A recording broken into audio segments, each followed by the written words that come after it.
Air show 2025 count down ಶುರುವಾಗಿದೆ. ಸದ್ಯ ನಾನೀಗ ರಿಹರ್ಸಲ್ ಆ ಜಾಗದಲ್ಲಿ ಇದೀನಿ ಅಂತ ಹೇಳಿದ್ರೆ ಯಲಹಂಕ ಏರ್ ಫೋರ್ಸ್ ನಲ್ಲಿ ಏರ್ ಶೋ 2025 ನ ರಿಹರ್ಸಲ್ ನಡೀತಾ ಇದೆ. ಫೈನಲ್ ರಿಹರ್ಸಲ್ ನಡೀತಾ ಇದೆ ಅಂತ ಹೇಳಿದ್ರೆ ಫೆಬ್ರವರಿ 10ನೇ ತಾರೀಕಿನಿಂದ ಏರ್ ಶೋ ಅಧಿಕೃತವಾಗಿ ಆರಂಭವಾಗ್ತಾ ಇದೆ. 10ನೇ ತಾರೀಕಿನಿಂದ 14ನೇ ತಾರೀಕುವರೆಗೂ ಕೂಡ ಏರ್ ಶೋ ನಡೆಯುತ್ತೆ. ಅದರ ಒಂದು ಹಿನ್ನೆಲೆಯಲ್ಲಿ ಇವತ್ತು ಅಂತಿಮವಾದ ಒಂದು ರಿಹರ್ಸಲ್ ಅಂತ ಹೇಳಿದ್ರೆ ಏರ್ ಶೋ ದಿನ ಯಾವೆಲ್ಲ ಜೆಟ್ ಮತ್ತೆ ಯಾವೆಲ್ಲ ವಿಮಾನಗಳು ವೈಮಾನಿಕ ಪ್ರದರ್ಶನವನ್ನ ನಡೆಸುತ್ತೋ ಆ ಒಂದು ವಿಮಾನಗಳ ಒಂದು ಪ್ರದರ್ಶನದ ಒಂದು ರಿಹರ್ಸಲ್ ಈಗ ನಡೀತಾ ಇದೆ. ನೀವು ಗಮನಿಸ್ತಾ ಇದ್ದೀರಾ ದೃಶ್ಯಗಳಲ್ಲಿ ಸಾಕಷ್ಟು ವರ್ಣರಂಜಿತವಾದ ಒಂದು ದೃಶ್ಯಗಳನ್ನ ಬಾನಂಗಳದಲ್ಲಿ ನಾವು ನೋಡ್ತಾ ಇದ್ದೀವಿ ಅಂತ ಹೇಳಿದ್ರೆ ಬೆಳಗ್ಗೆ 9:30 ಕೂಡ ಸಾಕಷ್ಟು ವಿಮಾನಗಳು, ಸಾಕಷ್ಟು ಜೆಟ್ಗಳ ಜೊತೆಗೆ ಯುದ್ಧ ವಿಮಾನಗಳು ಕೂಡ ಇಲ್ಲಿ ಸಾಕಷ್ಟು ವೈಮಾನಿಕ ಪ್ರದರ್ಶನವನ್ನ ನಡೆಸ್ತಾ ಇದ್ದಾವೆ. ಇದನ್ನು ನೋಡೋದಕ್ಕೆ ಸಾಕಷ್ಟು ಜನರು ಕೂಡ ಬಂದಿದ್ದಾರೆ ಅಂತ ಹೇಳಿದ್ರೆ ಇವತ್ತು ವಿಶೇಷವಾಗಿ ಸಾರ್ವಜನಿಕರಿಗೆ ಪ್ರವೇಶಕ್ಕೆ ಒಂದು ಅನುಮತಿಯನ್ನ ಕೊಡಲಾಗಿತ್ತು ಅಂತ ಹೇಳಿದ್ರೆ ಕಳೆದ ಒಂದು ವಾರದಿಂದ ಕೂಡ ವೈಮಾನಿಕ ಪ್ರದರ್ಶನವನ್ನ ನಡೆಸಲಾಗ್ತಾ ಇದೆ. ಆದ್ರೆ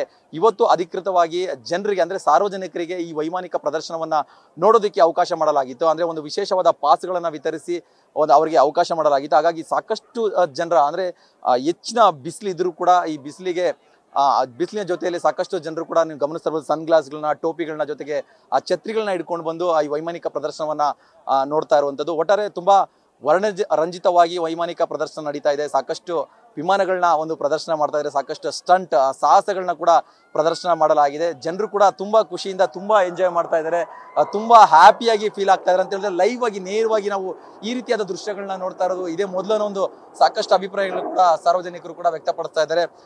ಎಸ್, ಫೆಬ್ರವರಿ 10ನೇ ತಾರೀಕು ಏರ್ ಶೋ ಅಧಿಕೃತವಾಗಿ ಆರಂಭವಾಗ್ತಾ ಇದೆ. ಪ್ರಧಾನಿ ನರೇಂದ್ರ ಮೋದಿ ಅವರು ಉದ್ಘಾಟನೆ ಕೂಡ ಮಾಡಲಿದ್ದಾರೆ. 5 ದಿನಗಳ ಕಾಲ ಏರ್ ಶೋ ಪ್ರದರ್ಶನವನ್ನ air force Yelahanka air force ನಲ್ಲಿ ನಡೆಸಲಾಗ್ತದೆ. ಇದಕ್ಕೆ ಎಲ್ಲಾ ರೀತಿಯಾದ ಒಂದು ಸಿದ್ಧತೆಗಳನ್ನ ರಕ್ಷಣಾ ಇಲಾಖೆಯವರು ಕೂಡ ಆಯೋಜನೆ ಮಾಡಿಕೊಂಡಿರುವಂತದ್ದು. ಕ್ಯಾಮರಾ ಪರ್ಸನ್ ಶ್ಯಾಮ್ ಜೊತೆ ಭರತ್ ಕೃಷ್ಣಪ್ಪ, ನ್ಯೂಸ್ ಫಾಸ್ಟ್, ಬೆಂಗಳೂರು.